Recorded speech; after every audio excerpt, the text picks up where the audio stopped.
Picture this. A 26-year-old from North Carolina sits across from Netflix executives. They're offering him $54 million for exclusive content rights. Most creators would sign immediately, but Jimmy Donaldson, MrBeast, walks away. Why? Because he's already figured out something the entire entertainment industry hasn't. He's not just making videos, he's building the future of media itself. And that future? It's worth way more than $54 million.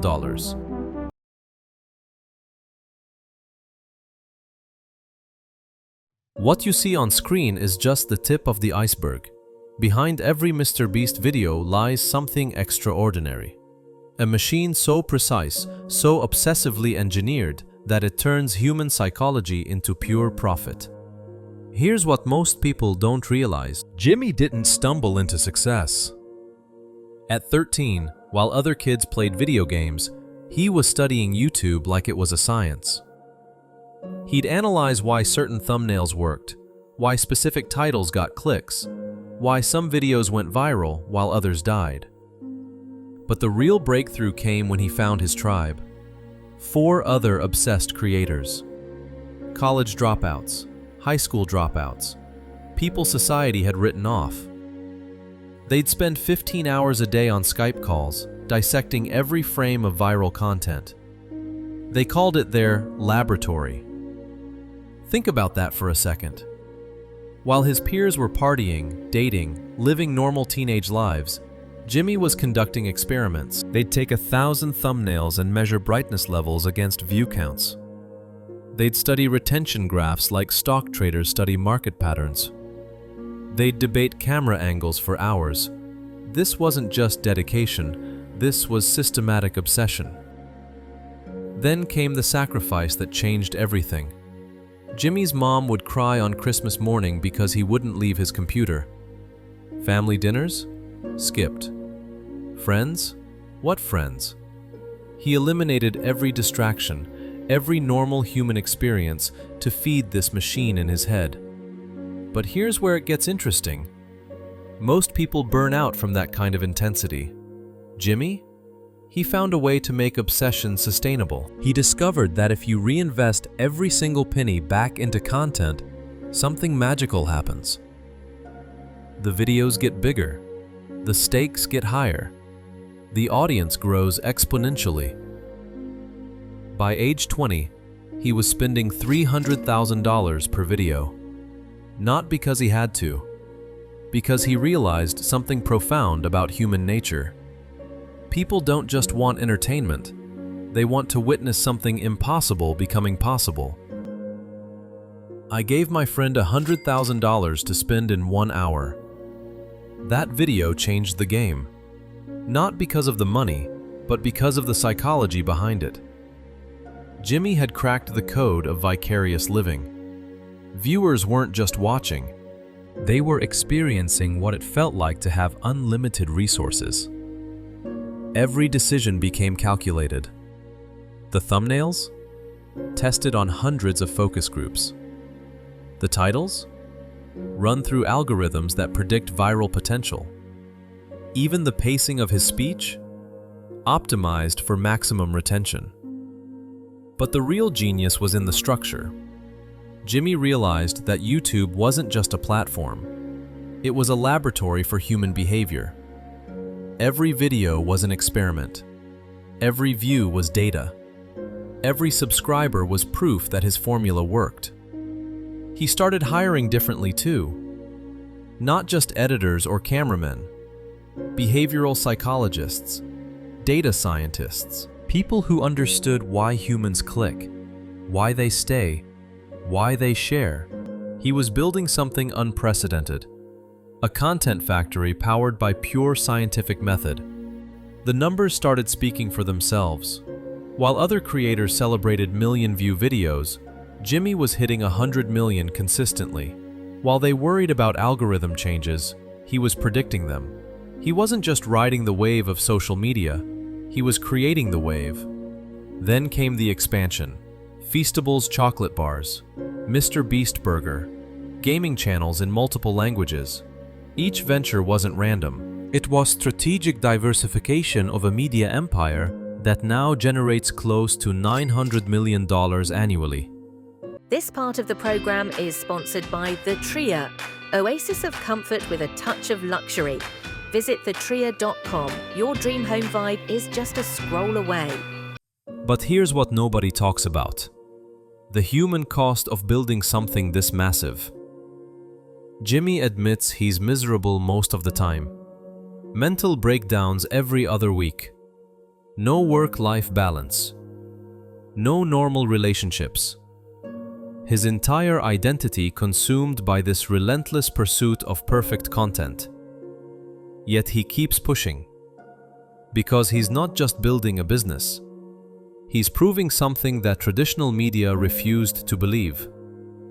That one person with enough obsession and strategic thinking could outperform entire television networks.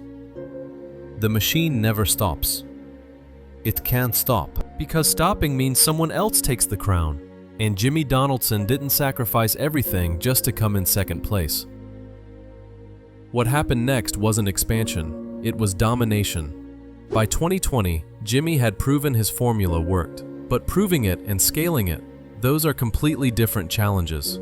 Most creators hit a ceiling. They max out their capacity, their creativity, their ability to manage complexity. Jimmy saw that ceiling and decided to shatter it. The first move was counterintuitive. Instead of hiring more video editors, he hired economists. Instead of getting better cameras, he brought in supply chain experts. He wasn't just making content anymore. He was building infrastructure for an empire that didn't exist yet. Think about MrBeast Burger. On the surface, it looks like a celebrity endorsement deal. Influencer slaps their name on food, makes some money, moves on. But Jimmy approached it like a military operation. He studied delivery logistics, analyzed customer data, optimized menu items based on viral potential, not just taste. The results? Over 1,700 locations in 2 years. Not because the burgers were revolutionary, because Jimmy understood something restaurant chains took decades to learn. Brand recognition plus strategic distribution equals market dominance. But the real breakthrough was Feastables. Jimmy didn't just want to sell chocolate bars. He wanted to prove that a YouTuber could outcompete Hershey's. Not through better ingredients or fancy marketing, through pure audience connection. Here's the genius part. Every Feastables bar became content. Taste tests, factory tours, competitions. He turned product launches into entertainment events that generated millions of views. Traditional companies spend billions on advertising. Jimmy made advertising that people paid to watch. The numbers were off the charts. 10.0-ided. The numbers were staggering. Feastables hit $10 million in revenue within months. Not years, months. Because Jimmy had something Hershey's could never buy: direct access to 200 million subscribers who trusted his judgment completely. Then came the international expansion. Most American creators struggle to translate their content globally. Cultural barriers, language differences, local preferences. Jimmy saw these as puzzles to solve, not obstacles to avoid. He hired native speakers for every major market, not just translators, cultural consultants who understood local humor, local values, local psychology.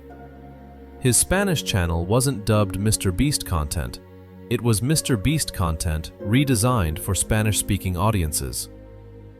The Spider-Man voice actor who dubs his Spanish videos? That wasn't coincidence. That was Jimmy understanding that familiar voices create instant trust. Kids hearing their favorite superhero giving away money? That's not just content.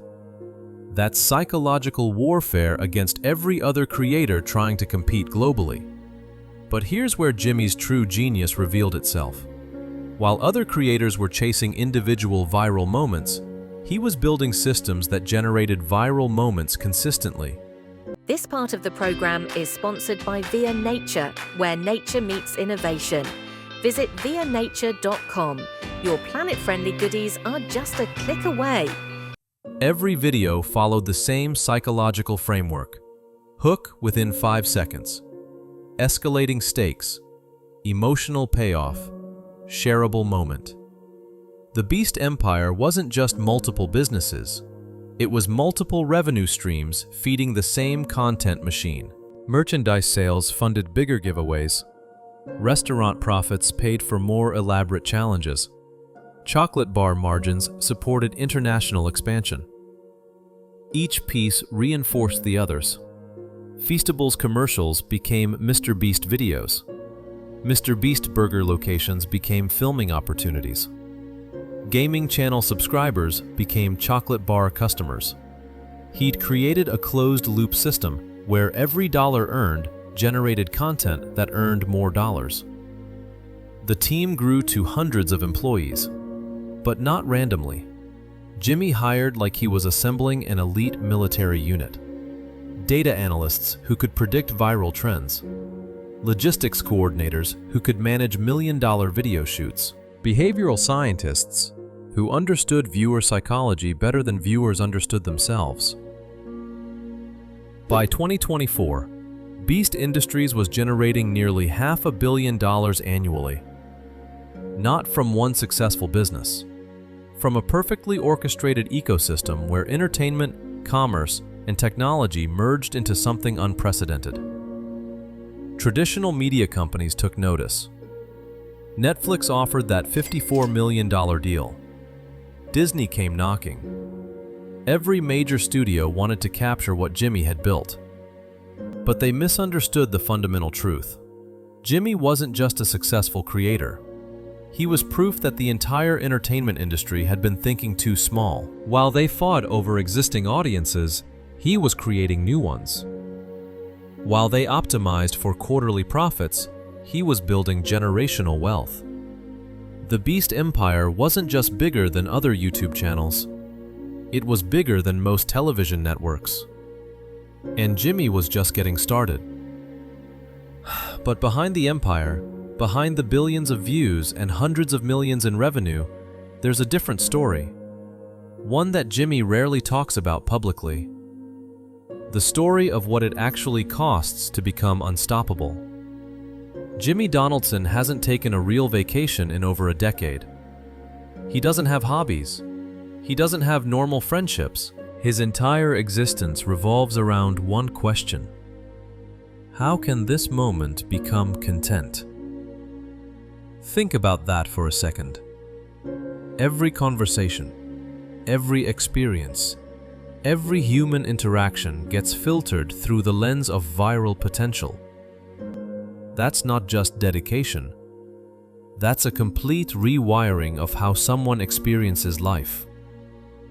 The mental breakdowns Jimmy mentions, they're not dramatic exaggerations.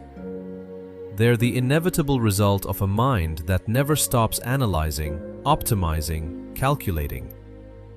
When your brain becomes a content machine, where do you find space to just be human? His team sees it too. The relentless pressure to top the last video, to make each stunt bigger, each giveaway more extreme, each challenge more impossible. Because in Jimmy's world, staying the same means falling behind, and falling behind means losing everything. Consider what happened when Jimmy was offered that Netflix deal. $54 million. Life-changing money for most people. But Jimmy's first thought wasn't about financial security or creative freedom. It was about control, about maintaining the machine he'd built, about not letting anyone else determine the pace of his obsession. That decision reveals something profound about the psychology of success at this level. Normal motivations, money, fame, recognition, become secondary. The primary drive becomes the drive itself. The need to keep pushing, keep growing, keep dominating. This part of the program is sponsored by Pause Wars. Gear up for happy tales. Sniff out pausewars.com, where your pet's wag comes with a splash of style. Jimmy admits he's miserable most of the time, but he can't stop, because stopping would mean someone else could catch up. And after sacrificing everything to reach the top, the idea of losing that position becomes unbearable. The isolation is real too. How do you maintain normal relationships when your life operates at this intensity? When every friend becomes a potential employee, every family gathering becomes a missed opportunity to work. Jimmy's romantic relationships, his friendships, even his connection with family members, everything gets strained by the gravitational pull of the Beast Empire. His employees feel it as well. Working for MrBeast means accepting that good enough isn't good enough. That every project needs to be revolutionary. That failure isn't just disappointing, it's potentially career-ending. The turnover rate reflects this reality. People burn out. They can't maintain the pace Jimmy demands, because Jimmy doesn't just demand it from others, he demands it from himself. But here's the paradox. This same obsessive intensity that creates psychological strain is exactly what made Jimmy unstoppable. The willingness to sacrifice normal human experiences for extraordinary results. The ability to turn every waking moment into data collection and optimization. Most people would call this unhealthy. Jimmy calls it necessary. Because he understands something that his critics don't. At the level he's operating, normal human limitations become the enemy of achievement. Work-life balance becomes a luxury he can't afford. The question isn't whether Jimmy's approach is sustainable long-term. The question is whether it needed to be. He's already achieved something that will outlast any individual video, any single business venture, any personal cost. He's proven that one person, with enough obsession and strategic thinking, can build something that competes with the largest media companies in the world. And that proof changes everything for the next generation of creators. The human cost is real, but so is the human achievement. Jimmy didn't just become successful. He became a case study in what's possible when someone refuses to accept limitations. Whether that trade-off was worth it? That's a question only Jimmy can answer, but the results speak for themselves. Here's what nobody tells you about reaching the top of YouTube. The algorithm doesn't just promote your content, it becomes your master. Jimmy discovered this the hard way. Once you hit a certain level of success, every video becomes a referendum on your entire career. One underperforming video doesn't just mean lower revenue, it signals to YouTube's algorithm that maybe you're not worth promoting anymore. Think about the pressure of that reality. You've built an empire generating hundreds of millions of dollars. Hundreds of employees depend on you. Massive overhead costs need to be covered monthly. And all of it hinges on maintaining algorithmic favor with a system that changes without warning. Most creators don't understand this trap because they never get big enough to experience it. When you have 1 million subscribers, one bad video is just one bad video. When you have 200 million subscribers, one bad video can trigger an algorithmic death spiral that destroys everything you've built. Jimmy figured out the only solution. You don't just try to beat the algorithm. You try to become so essential that the algorithm can't afford to ignore you. Every video needs to be so massive, so culturally significant, that YouTube has no choice but to promote it. But here's the cruel irony. The bigger your videos become, the more expensive they get. Jimmy's spending $4 million per video now, not because he wants to, because he has to. Because anything less than spectacular risks algorithmic abandonment. The algorithm rewards consistency, but it punishes predictability. You need to deliver the same level of excitement every time, but you can't repeat the same format. You need to be Jimmy Donaldson, but you also need to constantly reinvent what Jimmy Donaldson means. This creates a psychological prison that most people can't comprehend. Imagine knowing that taking a creative risk could bankrupt your company, that experimenting with new formats could cost hundreds of people their jobs, that every decision you make gets judged not by human standards, but by machine learning models optimizing for engagement metrics. Jimmy's response to this pressure reveals his true genius. Instead of fighting the algorithm, he decided to understand it better than anyone else on the platform. He hired data scientists. He built prediction models. He turned algorithmic analysis into a core competency of his business. When other creators complain about algorithm changes, Jimmy's already adapted. When they struggle with declining reach, he's already identified the new optimization strategies. We all fall down at some point. The question is, will you get back up? He doesn't just create content for the algorithm. He creates content that teaches the algorithm what success looks like. But the trap still exists, because no matter how well you understand the system, you're still dependent on it. YouTube could change their recommendation algorithm tomorrow and destroy everything Jimmy's built.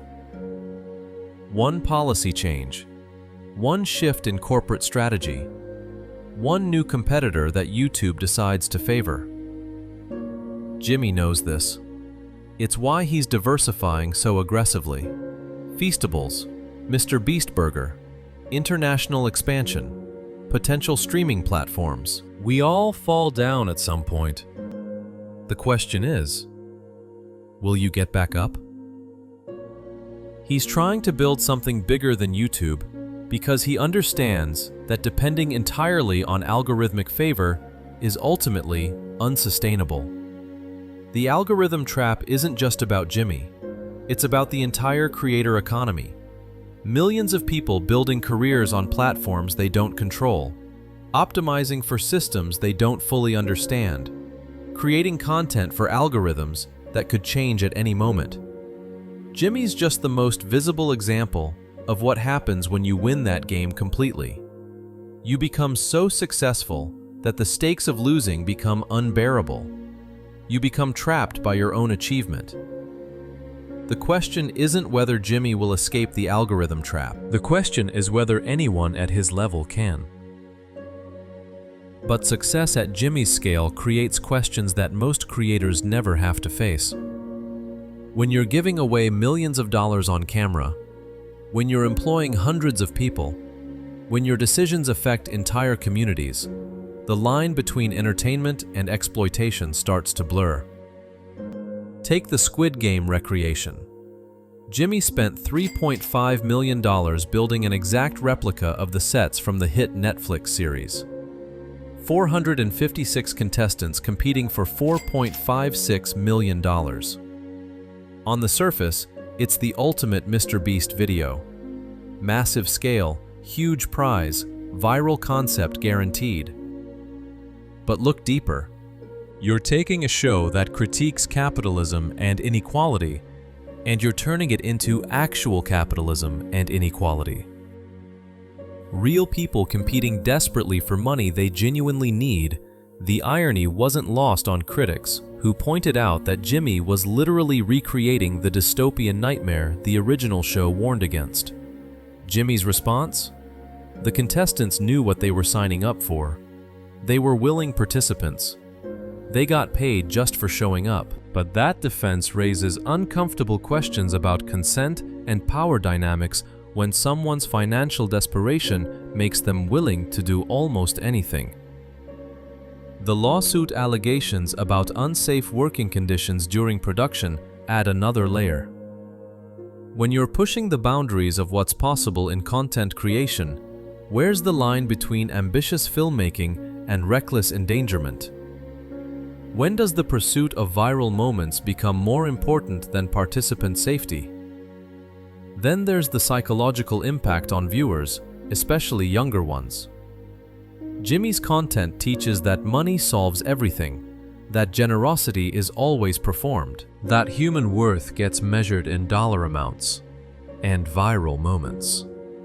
What does it do to a generation raised on the idea that normal life isn't worth documenting unless someone's giving away a house? The criticism isn't just from outsiders. Former employees have spoken about the pressure to create increasingly extreme content. The expectation that every video needs to top the last one. The culture where questioning whether something is ethical gets framed as lacking ambition or commitment to the brand. Jimmy's charitable work through Beast Philanthropy complicates this further. He's genuinely helped thousands of people, built wells in Africa, funded surgeries, planted millions of trees. But even charity becomes content. Even helping people becomes optimized for views and engagement. Is it still altruism if it's designed to be profitable? Does the good achieved justify the performative nature of the giving? These aren't questions with clear answers, but they're questions that Jimmy's success forces us to confront. The international expansion raises cultural concerns too. American-style capitalism and consumption exported globally through entertainment. Local creators struggling to compete with Jimmy's massive budgets and production values. Traditional media systems disrupted by someone who operates by completely different rules. There's also the question of sustainability. Jimmy's content promotes a lifestyle of extreme consumption and waste. Private islands purchased for single videos. Cars destroyed for entertainment. Resources consumed at levels that would be environmentally catastrophic if replicated at scale. Jimmy argues that his content inspires people to dream bigger, work harder, achieve more. Critics argue that it promotes unrealistic expectations and unhealthy relationships with money and success. Both perspectives contain truth. The real ethical gray area isn't in any single decision Jimmy makes. It's in the system he's created where human experiences become content, where genuine emotions become engagement metrics, where the line between helping people and exploiting them gets blurred by the pursuit of viral success. Jimmy didn't create these ethical dilemmas intentionally. They're the inevitable result of operating at his scale, with his influence, in a system that rewards extreme content above all else. But recognizing that doesn't resolve the fundamental questions his success raises about the creator economy and its impact on society. The Beast Empire isn't just an entertainment business, it's a case study in what happens when individual ambition meets platform capitalism at massive scale. And the ethical implications of that collision are still being written. By 2024, something started to crack in the machine Jimmy had built. The signs were subtle at first. Longer gaps between video uploads, more cautious content choices, team members leaving for personal reasons. But those who knew Jimmy could see what was really happening. The unstoppable force had finally met an immovable object, and that object was Jimmy himself. The breaking point wasn't a single moment. It was a gradual realization that the system he'd created was consuming him faster than he could feed it. Every video needed to be bigger than the last. Every stunt more extreme. Every giveaway more generous. But there's a mathematical limit to escalation. You can't keep doubling forever.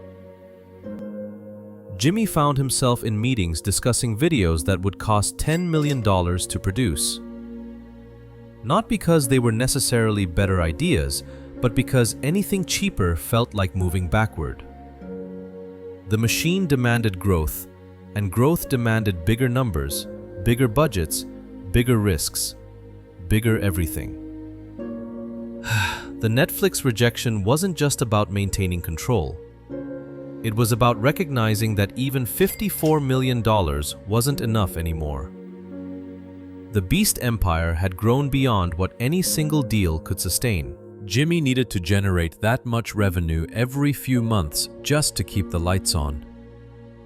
his team started noticing changes in his behavior. The legendary work ethic remained, but something else crept in. Doubt. For the first time in his career, Jimmy began questioning whether the next video would work, whether the audience would respond, whether the algorithm would cooperate. The pressure manifested in unexpected ways.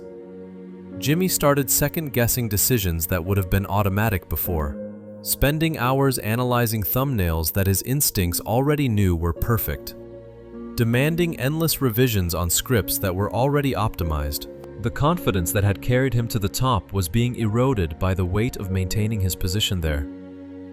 The mental health struggles he'd mentioned casually in interviews became harder to hide.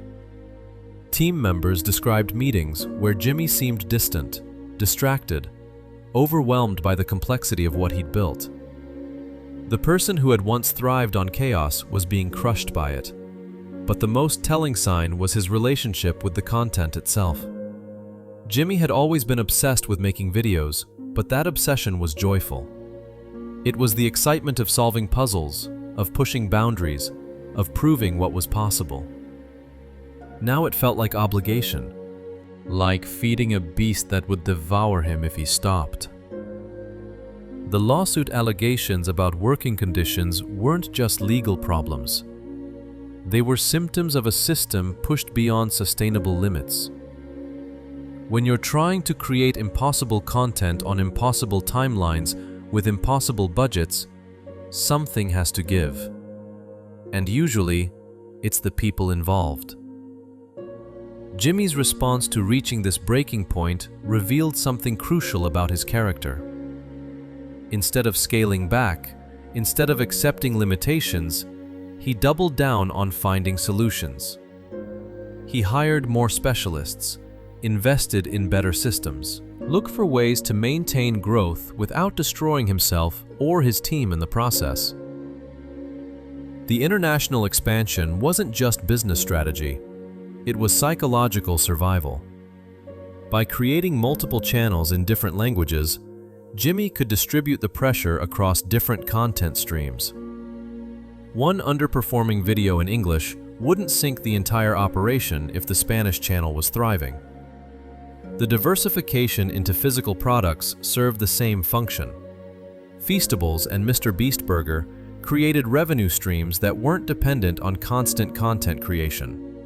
They provided psychological breathing room, financial stability that wasn't tied to the next video's performance. But perhaps the most significant change was Jimmy's growing awareness of his own limitations.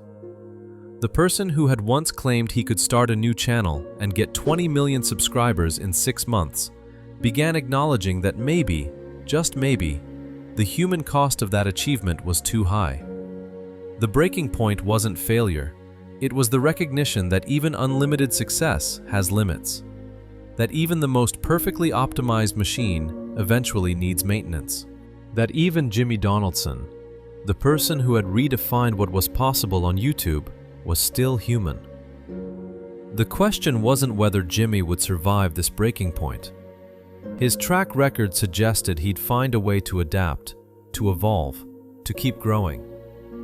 The question was what version of himself would emerge from it, and whether that version would still be recognizably the same person who had sacrificed everything to become unstoppable. What does it actually cost to be the biggest YouTuber in the world? Not in dollars, not in time invested, but in the pieces of yourself you have to sacrifice to stay on top. Jimmy Donaldson owns a machine that generates close to $900 million annually. He employs hundreds of people. He influences millions of viewers. He's proven that individual creators can compete with entire media conglomerates. By every measurable metric, he's won the game completely. But winning at this level requires a kind of psychological surgery. You have to remove the parts of yourself that want normal things, normal relationships, normal experiences, normal human reactions to success and failure. Jimmy can't celebrate victories because celebration means taking time away from the next project. He can't mourn failures because mourning means losing momentum. Every emotion gets filtered through one question: how does this serve the machine? Think about what that does to a person over time. When your identity becomes inseparable from your productivity, when your self-worth gets measured entirely in views and revenue, when the difference between Jimmy Donaldson the person and MrBeast the brand disappears completely. The people closest to him see the cost most clearly. Family members who remember the kid who just loved making videos, friends who watched obsession gradually replace every other interest, team members who witness the pressure that comes with carrying an empire on your shoulders. Jimmy admits he doesn't recommend his path to others. He tells people to maintain work-life balance, to have fun, to not sacrifice everything for success. But his actions tell a different story. They tell the story of someone who discovered that being the best requires giving up everything else. The isolation is perhaps the cruelest part. When you operate at Jimmy's level, very few people can relate to your problems. Complaining about the stress of managing a $900 million empire sounds absurd to most people. The pressure of maintaining algorithmic favor, the weight of hundreds of employees depending on you, the psychological toll of constant public scrutiny, these aren't problems that come with instruction manuals. So Jimmy carries it alone. The decisions, the pressure, the knowledge that one major mistake could unravel everything he's built. The awareness that his success makes him a target for criticism, lawsuits, and competitors trying to knock him off the throne he's claimed. But here's the paradox that makes Jimmy's story so compelling. The same traits that exact this psychological cost are exactly what made his success possible. The obsessive attention to detail, the inability to accept good enough, the willingness to sacrifice personal comfort for professional achievement. Remove those traits, and you remove the engine that built the Beast Empire. Moderate the obsession, and you moderate the results. Jimmy isn't successful despite his extreme approach. He's successful because of it. This creates an impossible choice for anyone trying to follow his blueprint. Do you accept the human cost as the price of extraordinary achievement? Or do you choose balance and accept that you'll probably never reach the absolute top? Jimmy made his choice years ago. Every Christmas morning he spent working instead of with family. Every friendship he let fade because it didn't serve his goals. Every normal human experience he traded for data points and optimization opportunities. The price of being number one isn't just what you pay to get there. It's what you pay to stay there. And Jimmy pays that price every single day, knowing that the moment he stops, someone else will gladly take his place. Jimmy Donaldson became unstoppable by becoming something most of us aren't willing to become. He's a mirror reflecting our own limitations, our own unwillingness to sacrifice everything for success. We admire his achievement while criticizing his methods. We want his results without his commitment. We celebrate his generosity while questioning his motives. But maybe that's exactly why his story matters. Jimmy didn't just build an empire. He showed us what's possible when someone refuses to accept human limitations. The question isn't whether you should become like Jimmy. The question is what you're willing to sacrifice for the things you claim to want most.